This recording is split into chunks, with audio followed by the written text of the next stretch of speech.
The great sages began to think that although a Brahman is peaceful and impartial because he is equal to everyone, it is still not his duty to neglect poor humans. By such neglect, a Brahman's spiritual power diminishes, just as water kept in a cracked pot leaks out. Brahmans, the topmost section of human society, are mostly devotees. They are generally unaware of the happenings within the material world because they are always busy in their activities for spiritual advancement. Nonetheless, when there is a calamity in human society, they cannot remain impartial.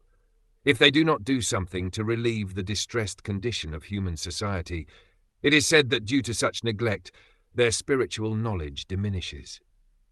Almost all the sages go to the Himalayas for their personal benefit, but Prahlad Maharaj said that he did not want liberation alone. He decided to wait until he was able to deliver all the fallen souls of the world.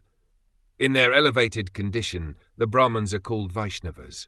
There are two types of Brahmanas, namely Brahman Pandit and Brahman Vaishnav.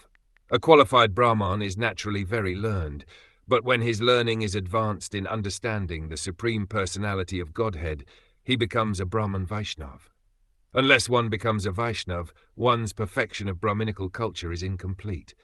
The saintly persons considered very wisely that although King Vena was very sinful, he was born in a family descending from Dhruv Maharaj. Therefore, the semen in the family must be protected by the Supreme Personality of Godhead, Keshav. As such, the sages wanted to take some steps to relieve the situation.